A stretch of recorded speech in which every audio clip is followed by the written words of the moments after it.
Audio Jungle.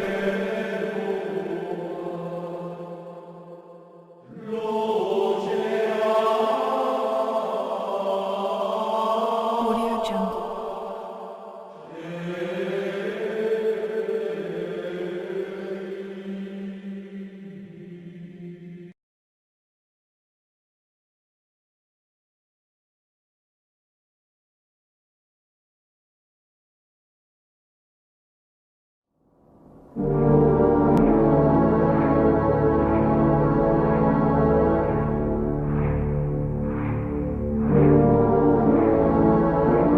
1,000 years after Christ was crucified, the holiest site in Christendom was seized and defiled.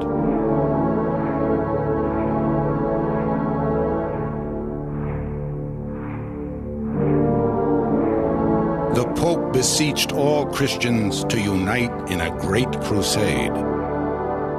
Go forward boldly as knights of Christ, hurrying swiftly to defend the Church.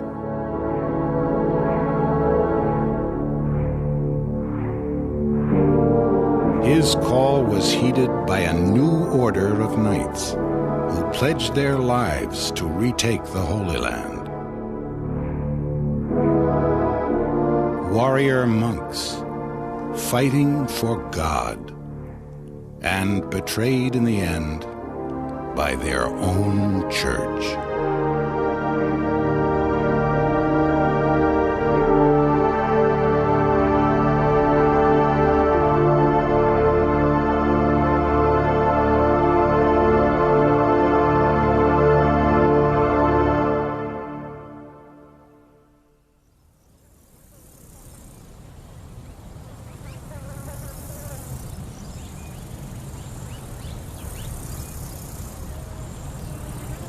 In 1189, the Holy Land is a battleground.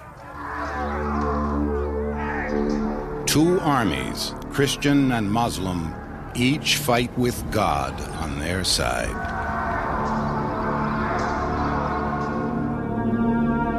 At the place of honor in the Christian lines, Gérard de Riefort commands Allah's worthiest foe, the Knights Templar. These men, brave and rigorous in arms, have struck hard with frequent attacks, both secretly and openly, so that those who previously terrorized us now regard themselves as most happy if they are permitted to live in peace. So terrible are the Templars that the great Muslim general Salah ad-Din, as generous as he is shrewd, has shown them no mercy. The fiery heart of the enemy, he calls the Templars. These, more than all the others, destroy the Arab religion and slaughter us.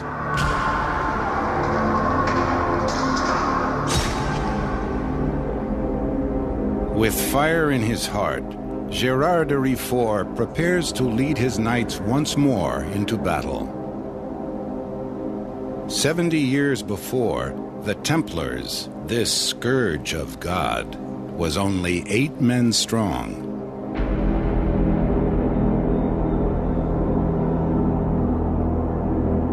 On the road to Jerusalem, 2 French nobles saw the light.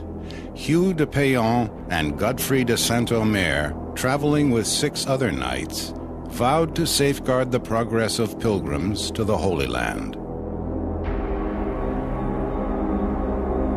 Reaching Jerusalem, retaken from the Muslims, they hurried to the Holy Sepulchre, the very site, as all good Christians knew, where their Savior was crucified. There, as all good pilgrims did, they etched a cross in its stones.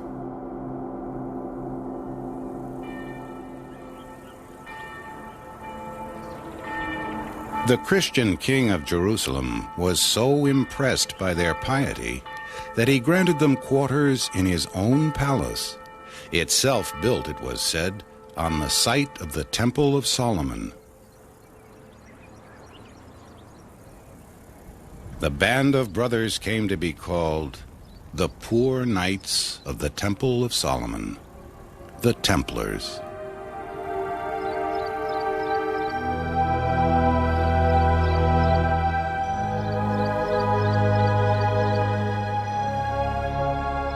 They took a vow of poverty and took as their seal the image of two knights sharing a horse.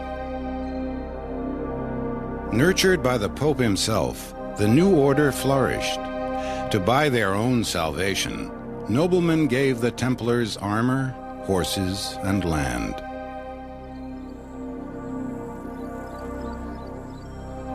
At bases throughout Europe, the knights enlarged their ranks and trained for battle.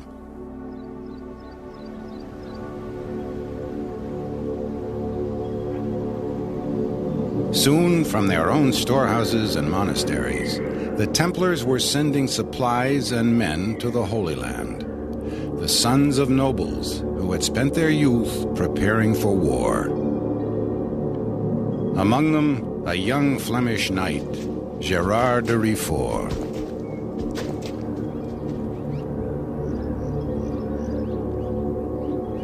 Gerard had gone to Jerusalem to claim his fortune, a rich bride. Before he arrived, his betrothed was sold to another man. Gerard now wed his fate to the Templars.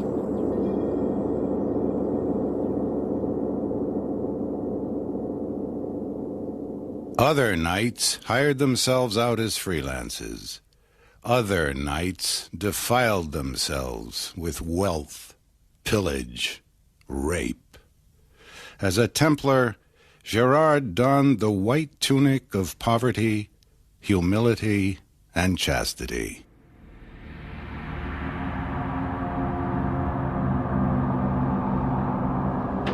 In a ceremony both secret and sacred, Gerard committed himself to God. You seek what is a great thing, but you see us from the outside. You cannot know the austerities of the order. For when you wish to be on this side of the sea, you will be sent to the other side. And if you want to sleep, you will be awoken. And if you wish to eat, you must go hungry. Now, decide, good gentle brother, if you could tolerate all these hardships. From this day, his life would be ruled by two books, the Holy Bible and the Templar Manual.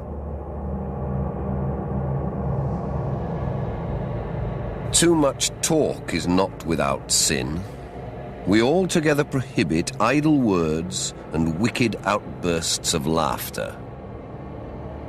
No brother should swear when angry or calm, nor should he ever say an ugly or violent